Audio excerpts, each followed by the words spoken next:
Nancy Pelosi is a blubbering mess of lies and disinformation. For starters, she made these bold claims about the Trump administration's rolling back of Michelle Obama's federal school lunch program. The administration is now deciding they'll make an assault on poor people in America.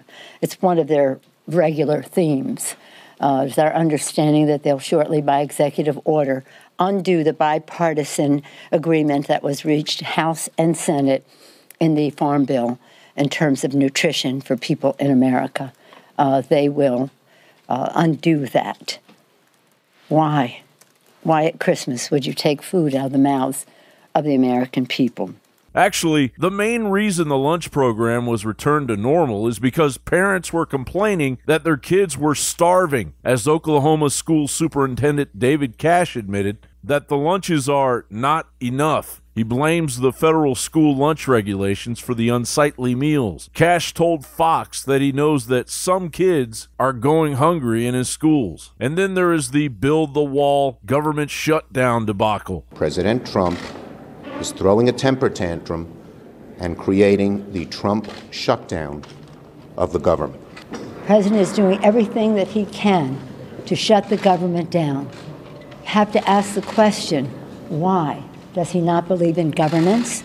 Does he not care about the American people? Meanwhile, the GoFundMe campaign by a Purple Heart recipient and triple amputee veteran to fund the wall has reached $15 million. No further votes will occur until the President and Senate Democrats have reached an agreement to resolve this. As Congress stalls out once again, unable to escape their bubble of privilege to comprehend the perspective of the American people, President Trump refuses to budge. And why should he? In the last 2 years alone, ICE officers arrested criminal aliens charged with or convicted of 100,000 assaults, 30,000 sex crimes, and 4,000 murders. It's rough stuff. Yet the Democrats continue to oppose border security no matter how many innocent people get hurt or die.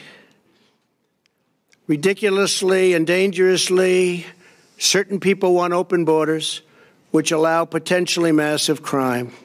Our nation has spent trillions of dollars and sacrificed thousands of brave young lives defending the borders of foreign nations. I am asking Congress to defend the border of our nation for a tiny fraction of the cost. Particularly Senate Democrats have a constitutional duty to protect the people of this country, and we hope that they'll step up and fulfill it today. They need to, and look, let's be really clear. What is on the line here is something that they've all supported in the past, and frankly, they've all supported in the last week. They talk about wanting border security. That's exactly what this bill does. It also has nearly $8 billion for disaster relief for states that have been ravaged by natural disasters. So the fact that Senate Democrats would put that on the line for political purposes, that's a sad, sad moment. I think it's a sad day in America when the Mexican government is doing more to protect our borders and stop the illegal flow of drugs, human trafficking, and terrorists across our border than Senate Democrats are willing to do.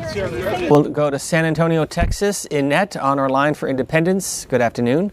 Our citizens matter more than anything, and it's time that these, pardon my language, horrors start working for America. This is what they were hired to do, and they are failing us.